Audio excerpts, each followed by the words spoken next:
Okay, so at this point, I think what I'm going to start doing is adjust on the way in terms of what we do, what we don't do. Theory-wise, we could be done. I mean, I want to finish Lagrange's equations for rigid body, kinetic energy for rigid body. Maybe I'll go back and go a little bit deeper into that topic of rigid body mass properties. We're going to study a little more the tensor of inertia, how we can diagonalize the matrix, etc. Maybe.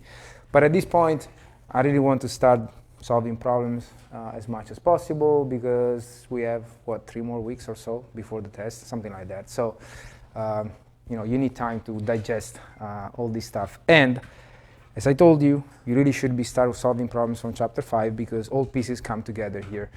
And so that's important. So my suggestion for this book here is you don't really have to buy it. But since we are doing Lagrange's equations, and I gave you the PDF, but understand please that that's work in progress. That will be part of your book at some point.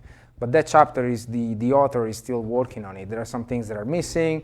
And so what I tell you in class is what you should expect on the test. That's what you really need to focus on. But if you want to go a little deeper into Lagrange's equations and just as an alternative for you in general, this is a very nice book. Elements of Engineering Mechanics from P.W. Likins, L-I-K-I-N-S.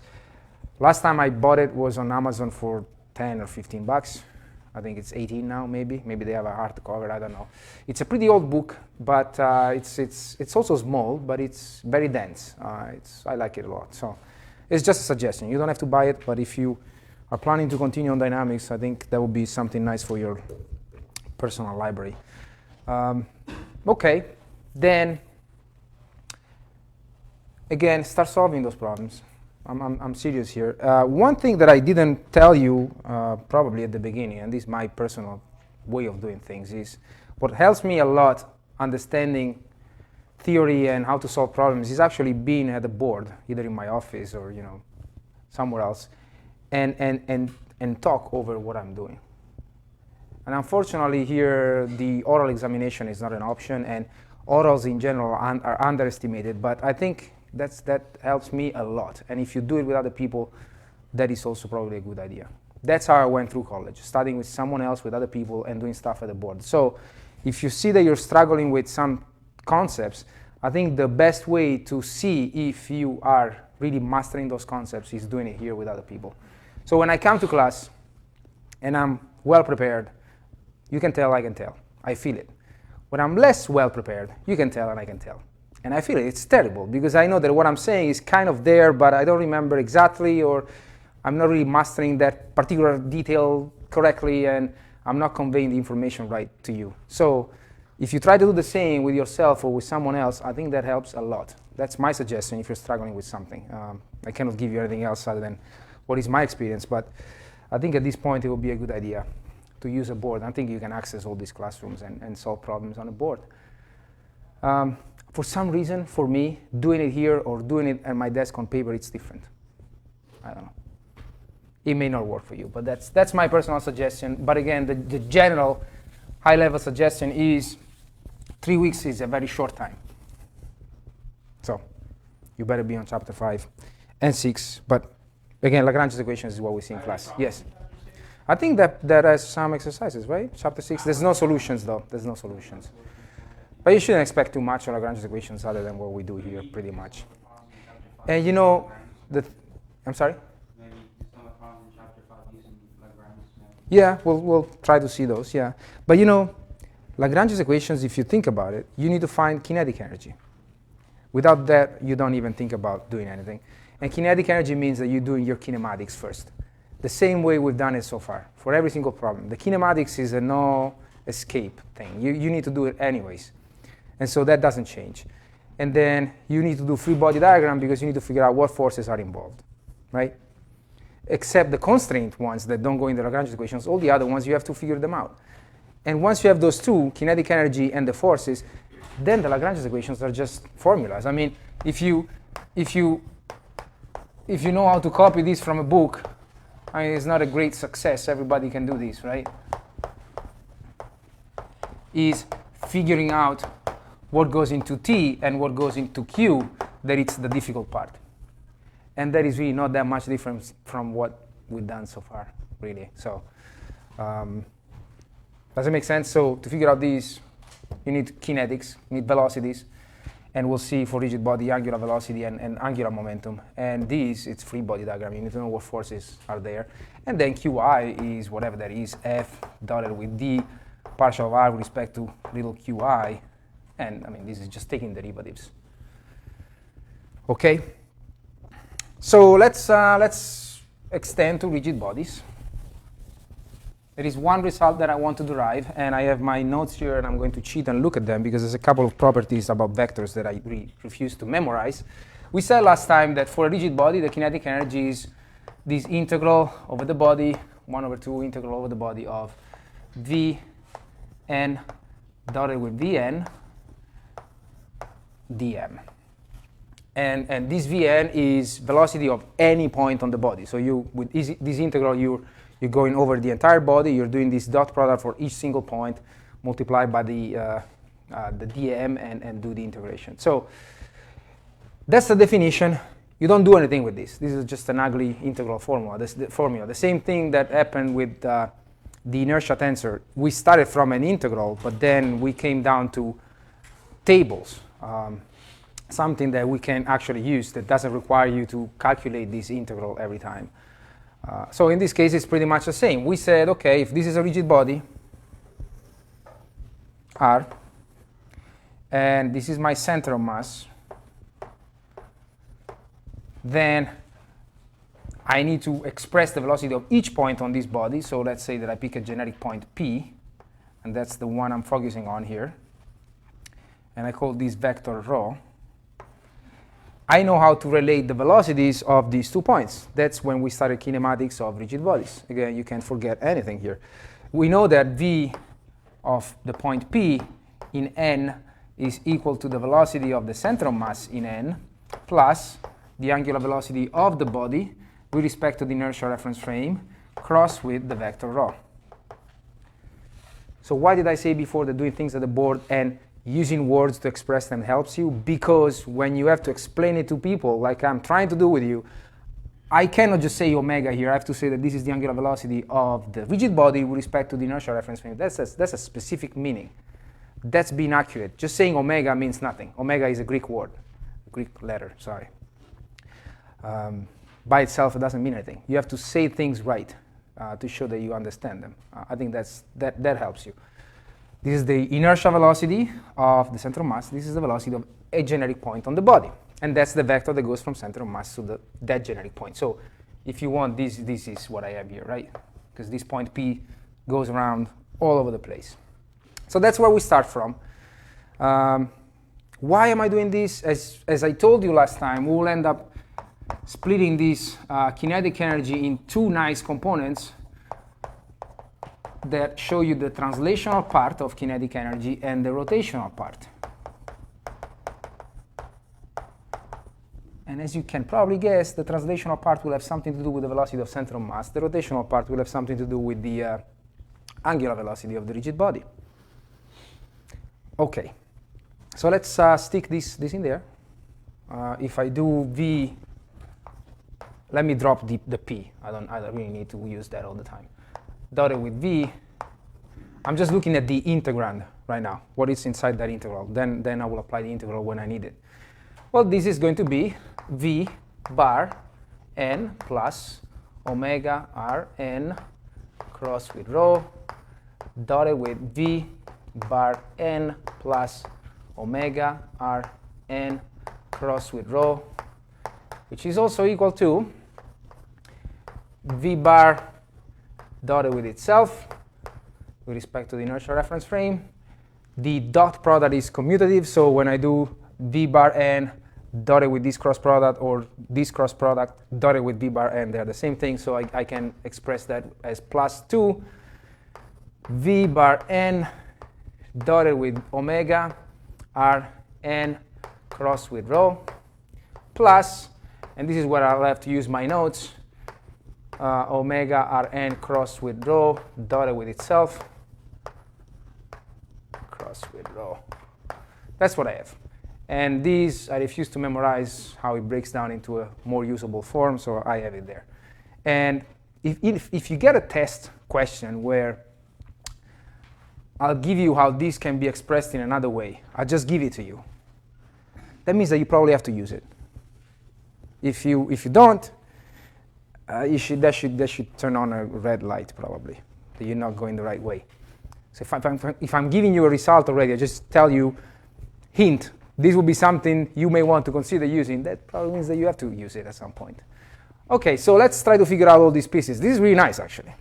If I imagine doing the integration of these, the velocity of center of mass doesn't depend on the integral. So if I just do the integral over the body of Vn bar dotted with Vn bar dm, what I get is 1 over 2 total mass of the body, V bar n dotted with V bar n. And that's my first piece, the translational one. It's right there. 1 over 2 mass of the body, velocity of the center of mass dotted with itself. This really looks like what we had for a single particle, right? So that takes care of the fact that the center of mass of the body is moving. If it's not moving, there is no translational, if there is no velocity for that, if it's 0, there is no translational part of the kinetic energy. But that's not enough because you can have rigid body translating but also rotating, so that adds more kinetic energy, so there will be another piece there that will be added to 1 over 2 m Vn dotted with Vn bar. Okay, that's the first one. Now the second one there, if I put it in the integral, what are the things that here depend on the integral? What are the things that don't depend on the integral? Like I've just done before, right now, with V bar n. Yeah, they don't depend. V bar n is the velocity of the center of mass. It's already defined as an integral over the body, right? So that if you integrate it over the body, it doesn't change anymore. This is a property of the rigid body as a reference frame. Right? It's a property of the entire body. It doesn't really change with the integral. So this means that 1 over 2 integral of that 2 V bar n dotted with omega r n cross with rho in dm is also equal to, of course this 2 will go away, it's V bar n dotted with omega r n, which is crossed with the integral of rho, this is over the body of course, over the body dm. What is this?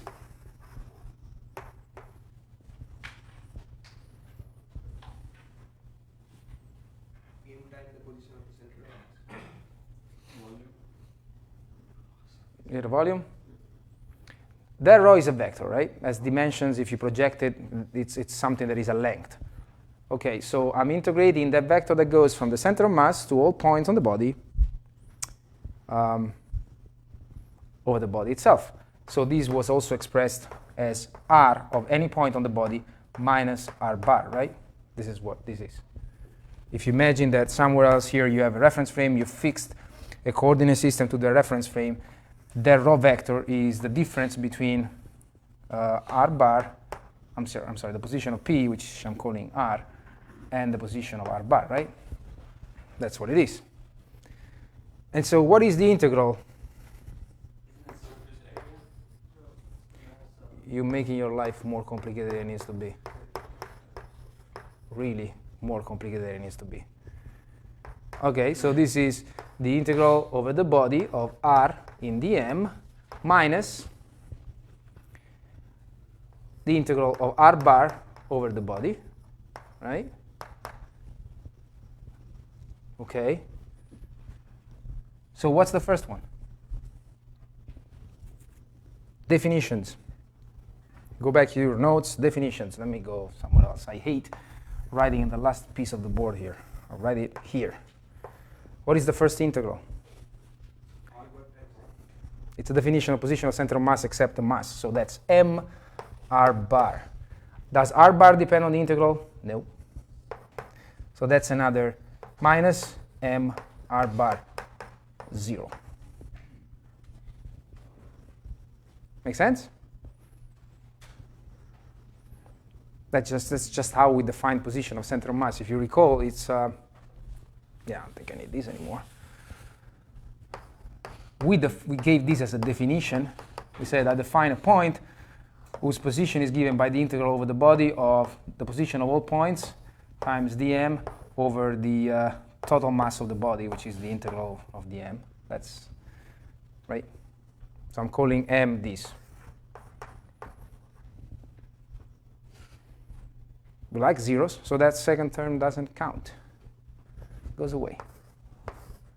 Nice. And here comes the trick now. For the last one, you can go into your geometry books and figure out that omega Rn cross with rho dotted with itself is also equal to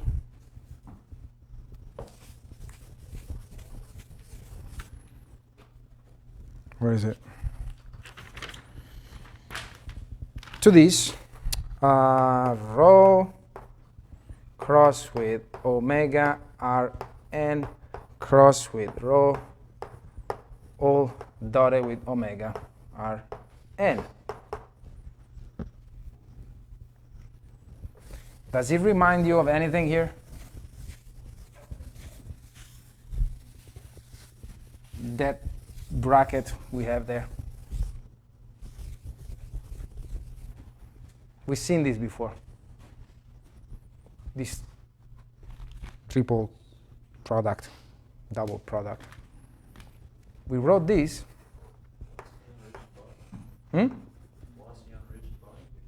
No.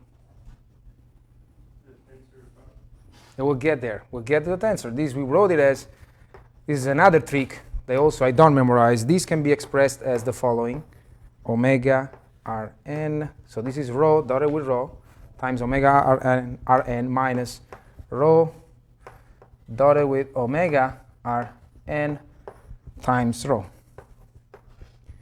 Yep. So we got to this point when we were doing angular momentum, and then we said, okay, this reminds me of how we define the tensor product. So this is also, by definition, this was a definition, this is also equal to rho circle cross with rho applied to omega Rn, if you recall. Omega Rn, we said I can always express it as the unit tensor times omega itself. Right? We did this. And so that can be expressed as rho dotted with rho, the unit tensor times omega Rn dotted with omega Rn, or applied to omega Rn. I think we know what that means. This is a linear operator that acts on a vector and spits out a vector. That's what a tensor does. Minus that rho circle cross with rho dotted with omega Rn. That's nice, isn't it? And then this is just what it's in these brackets here, these parentheses. Then there is the dot omega Rn outside. So remember that this is equal to this times dotted with omega Rn another time. And so if I finally go back to my integral,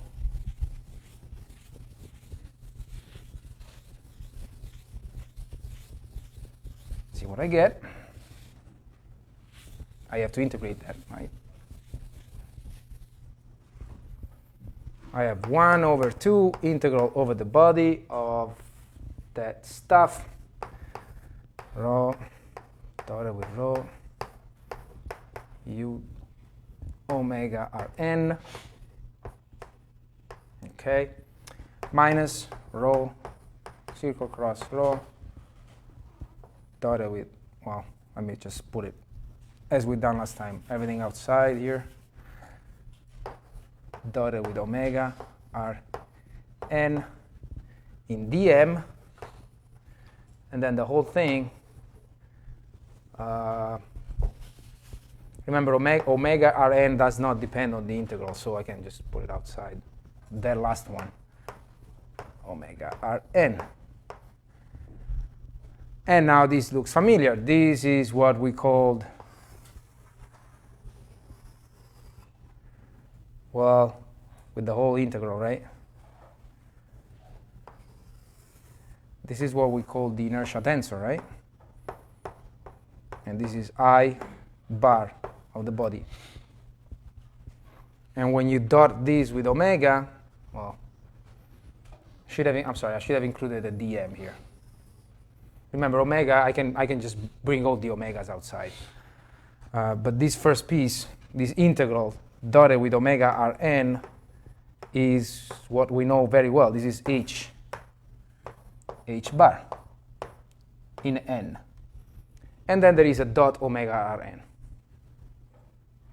So in the end, what I'm getting here is 1 over 2 h bar n dotted with omega Rn. And it's a scalar, and it better be a scalar because kinetic energy is a scalar, as it is the first component. So that's your second piece of the kinetic energy. The rotational part is given by 1 over 2 h bar n dotted with omega Rn.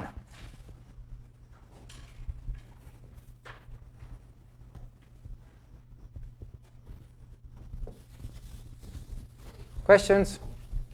I think this as I omega square, correct? Nope. This is a tensor. If you do, how do you apply a tensor to a scalar there? I cannot do that.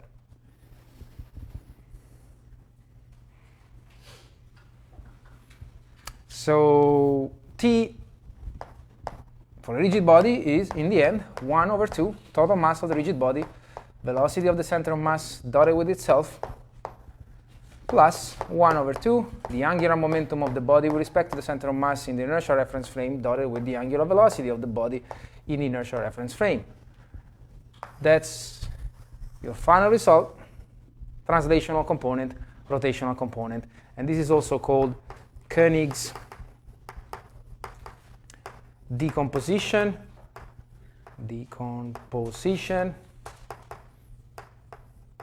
I believe this name has probably the 2 dots here on the is it on the E or on the O?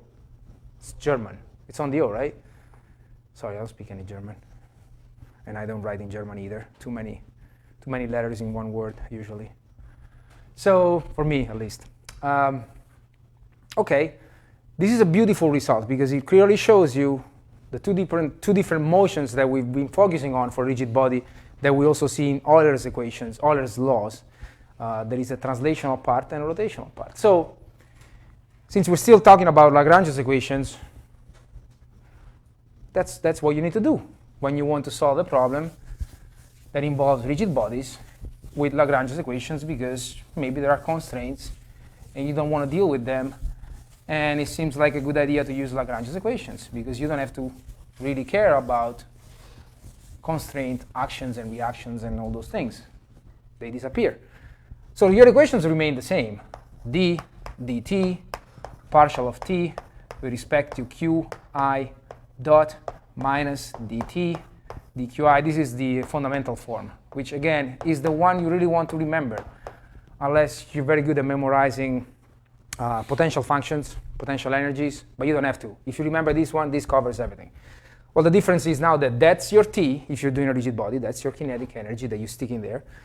These i's, the I will go from 1 to n.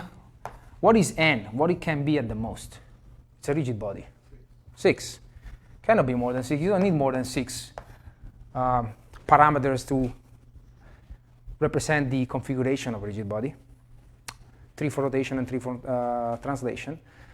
So that's the T you have. And then the difference with QI, so this is why I suggested the book at the beginning, because again, what you have is a work in progress chapter. I think your book right now tells you that you basically sum all the forces that act on the body. J, say that you have, I don't know, a certain number of forces that act in specific points on the body, k forces, whatever the number is.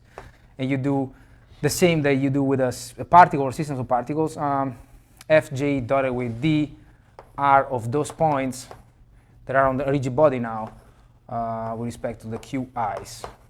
This is one way, but the most general form that I'm used to and that you can see in that book is the following, that involves forces and moments, because you may have pure torques.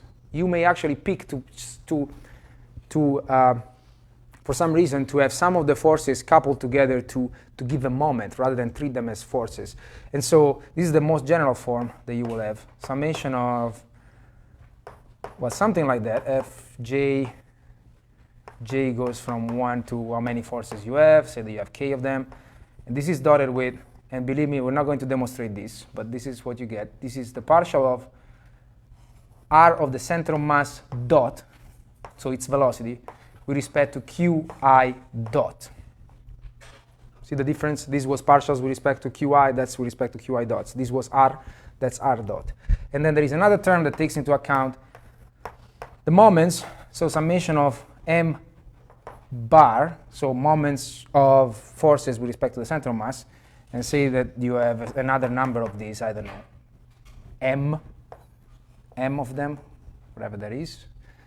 Maybe this may be confusing, I don't know, L moments. So this is J, and this is dotted with D partial of omega Rn dotted with, partial of omega Rn with respect to Qi dot again. We're not going to prove this, but this is a more general expression, because if you want to treat all the actions, you can treat all the actions as forces applied to specific points. Then you can use this, and then you need to compute the partial of the position of those points with respect to the qi variables. But this actually brings in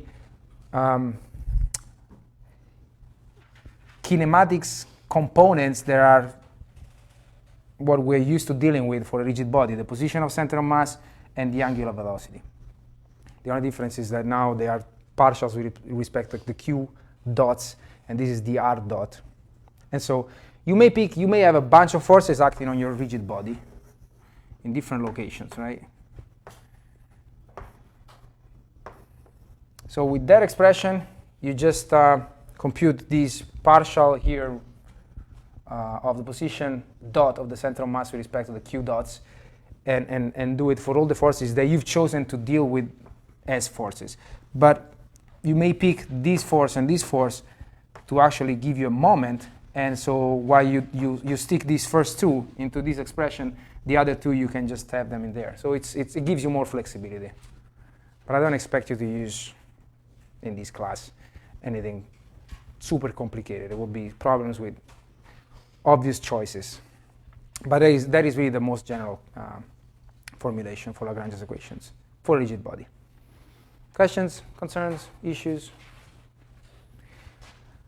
I hope it's clear, again, that if you don't know how to do kinematics here, you're not able to write the kinetic energy correctly, because you need to find the velocity of the center of mass, you need to find the angular velocity of the rigid body, you need to find h, and that's all kinematics, and we've done it in some problems, and we'll go back to doing it again.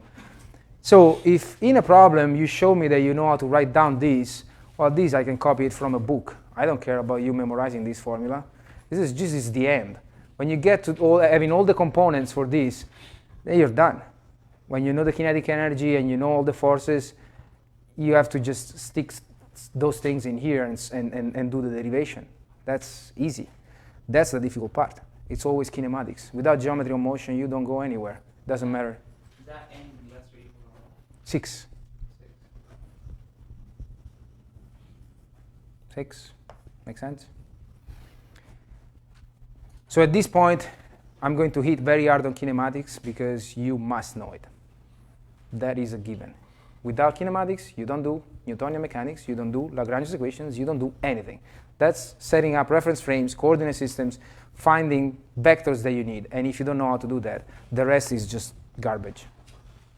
Because anyone can memorize these formulas and stick some stuff in there. But if what you stick in there doesn't make any sense, you're not getting the real equations of motion. So Are we sure there's no questions, no issues, nothing? I'm going to start. Actually, I don't know if I want to start it really. And this is a problem that doesn't really apply to what we just done. But again, I'm going to do more and more problems at this point. But it's a nice problem to start using Lagrange's equations for a particle for now. A little more complicated than what we done last time. No questions, no concerns, nothing?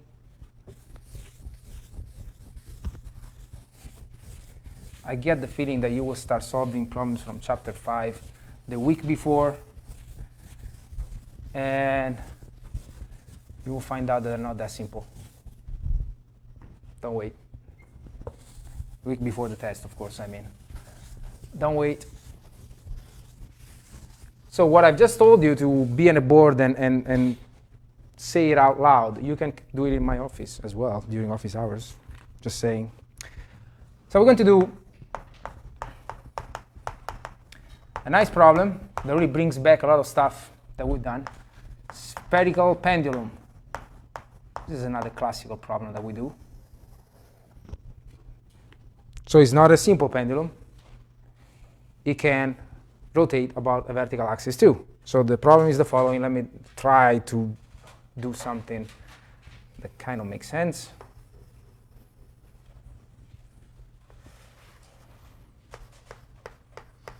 Okay.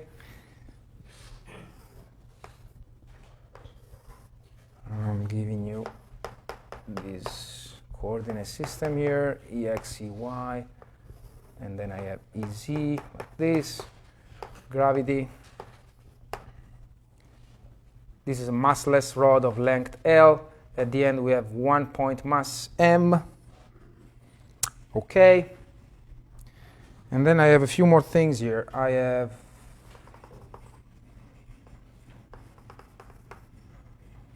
this point, so this is this point fixed to the ground, which is also an inertial reference frame, is called O.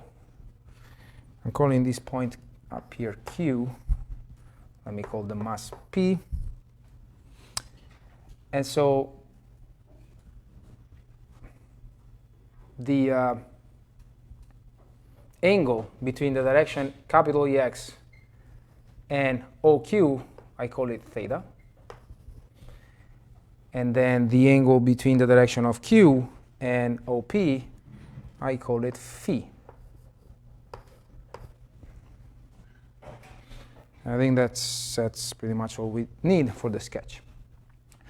So this is spherical because it's not constrained to move in a single plane. So what we've done so far is this pendulum can only move in the plane OQP, and Q is fixed in the inertial reference frame. Now Q is not fixed. So this pendulum not only can go up and down in this plane OQP, it can only move and rotate in the plane EXEY. So this point Q is always in the plane EXEY, and it can move around in that plane.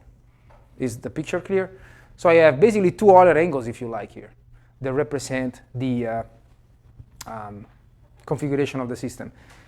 First angle goes from this EX direction to another direction which is in the plane EXEY, and that's OQ. Second angle goes from the direction of OQ to the direction of OP. Okay. So if you see something like this, and you need to find equations of motion with Lagrange's equations. With Lagrange. We're going to start it now, and I hope you guys take the time to try and finish it by yourself probably, and then we'll continue next time. The first recommendation I'm giving you, if you are facing a drawing like this, I'm giving you already the coordinate systems here. Don't reinvent the wheel. I mean, I'm giving you one of them. So use it. You don't need to tell me what EX, EY, Z are, because I'm giving them to you. You don't need to give me what the origin is, because that's given. So that's a coordinate system fixed to the ground. Fine.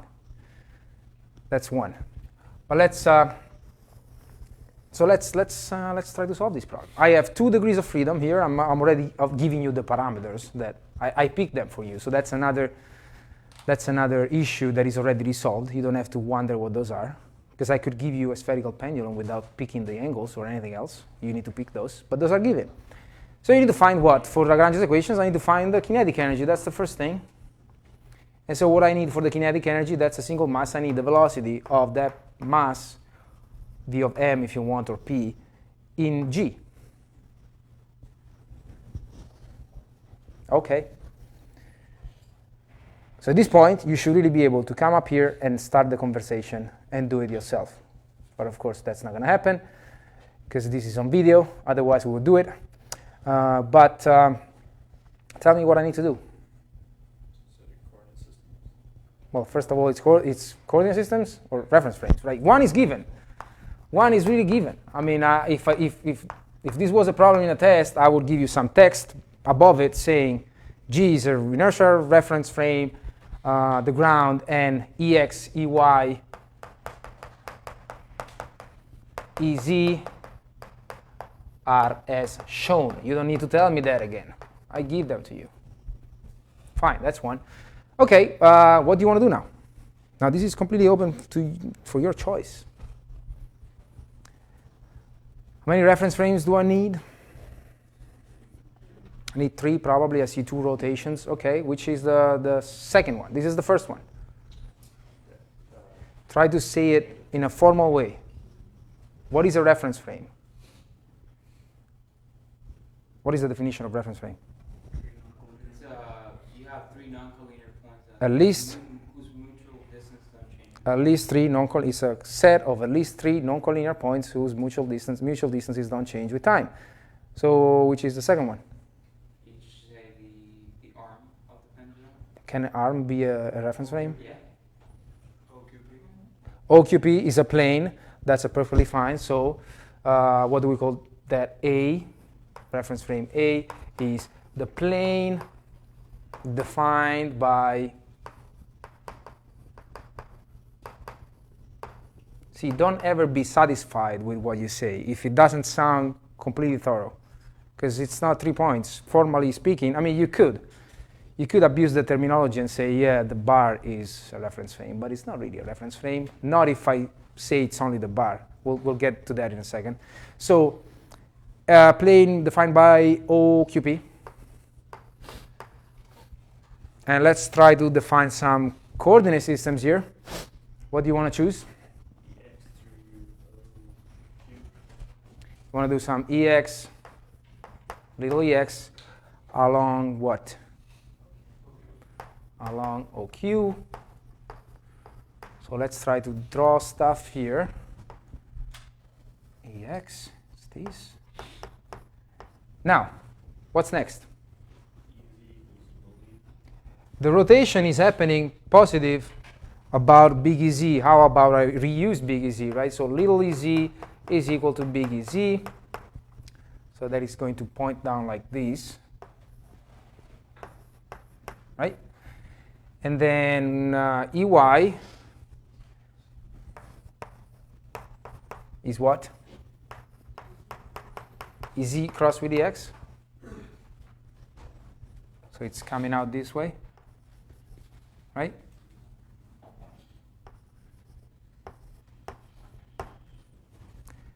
Now, the fact that we used to say in X, Y, Z, that's the order, the fact that we always do this,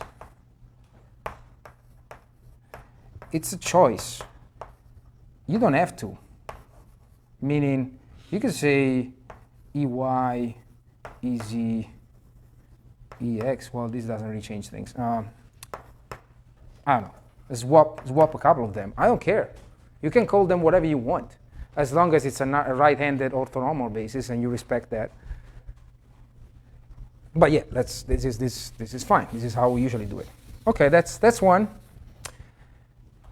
So we've done number 1. We've done number 2. What is B? Number 2 takes care of the rotation theta, right? How do you define the third reference frame that it's associated with the rotation phi? You tell me. We've done something like this before. We discussed about it. I know it's the arm, but is there a better way to say it? You can say it's the arm. I'm sorry? The plane that is tangential to the arm. Almost? How can you be tangential? I mean, you have infinite planes that go through that arm, right? It's a line. How about? We can take the plane OQP with EX along OP, UX along OP. You're already defining the coordinate system. I just want the reference frame. OQP only. OQP is already used, right? So OQP, so you have to imagine what's going on here, right? This is the plane EX is Z. And now you're using these other plane that it's a door that goes around the Z-axis. That's what A is. Now this other motion here, it's another door that is going like this. And its angle with respect to the EX-EY plane is that angle phi. So I think a nice way to say it, to define something that has at least 3 points, is the plane perpendicular to OQP containing OP. Does it make sense? Can you see that? A plane. So I would not mark it wrong if you tell me that the other reference frame is OP, but that's not formally 3 non-collinear points, right? It's a line. So I know it's probably overdoing it, but that's really a reference frame. So this is plane perpendicular to B, to A, containing, what did I say? OP. And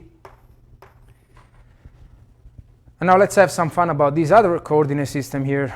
What do we want to do? Okay, so EY is the rotation, right? Is the direction of the rotation phi, but it's not really plus EY, is it? Right? So if we want to start from that, and let's use these other vectors just to change letters. So maybe I can do some U, what do you want to call that? Yes, it will be something that's equal to minus EY. That we agree, right? But what do we want to call this? U, you want to call it UY? Maybe. We need to draw something here.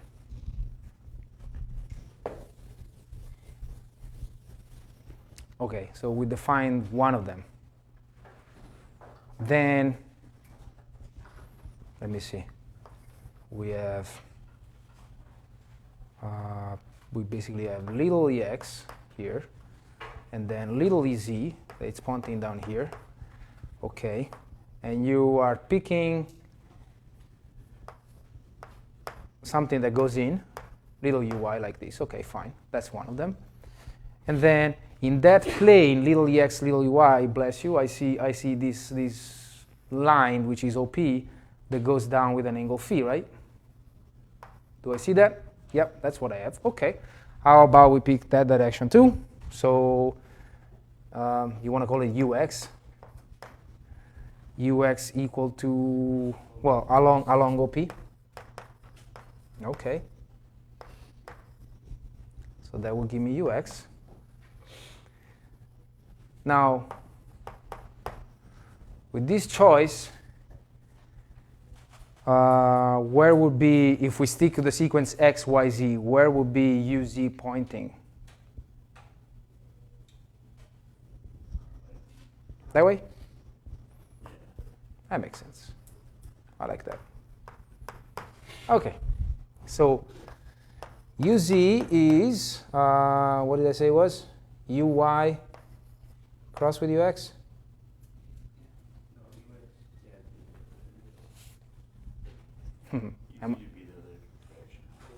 So uz is not that way. That's how we picked it, right? Because we said that uz goes the other direction. So I can either change, well, keep that and have uz go in this direction, right? I can do that. This is uy. And say that this is uz. Or change the order. As I told you before, you don't have to stick with the fact that x, y, z are clockwise. You can change the order, or just use that. It's up to you. What do you want to do? Use that? That's cool. I think it's cool. You can always change it if you don't like it. Wait, you said UZ is UY plus UX? If we do it as we always done it,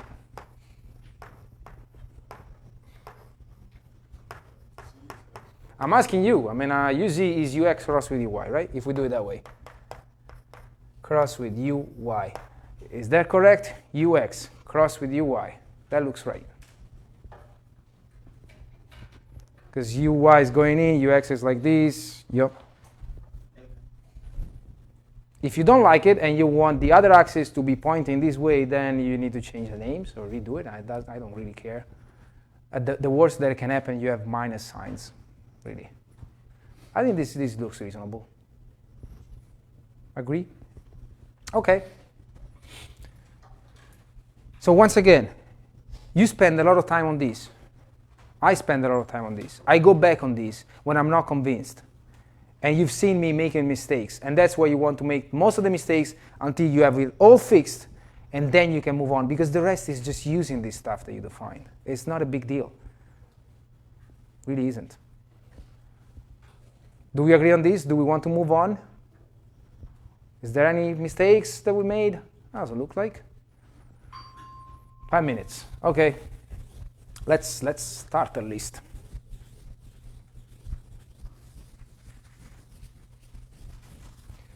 I need the velocity. What is the velocity? The velocity of that point or the mass in the inertial reference frame, which is called g, is the partial of, if d is ddt in g of r, of p. And what is r of p? How do I express the position of p? Lux. And so how do I compute this?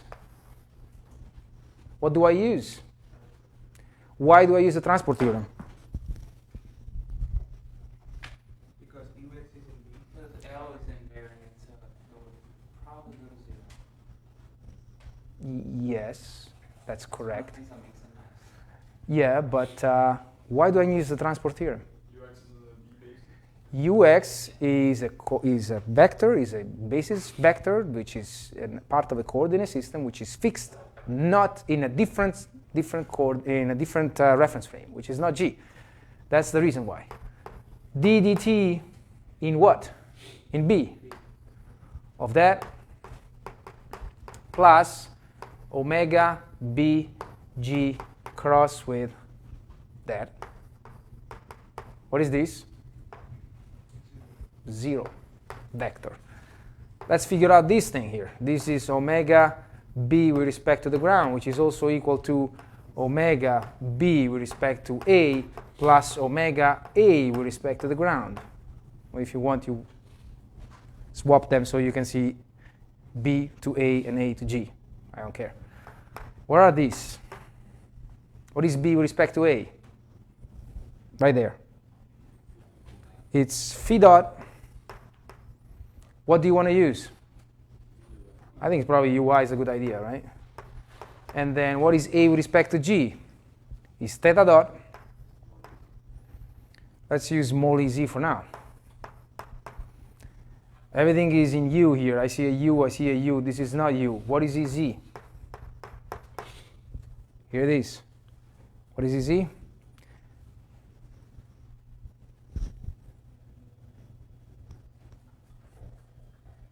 Something ux plus something uz, right?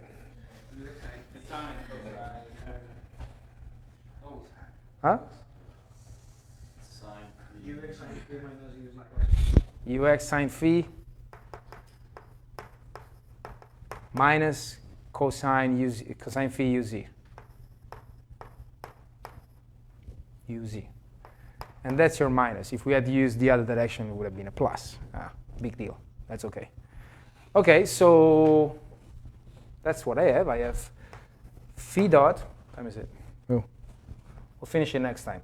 Phi dot uy plus theta dot sine of phi ux minus theta dot cosine of phi uz. And this is crossing Lux.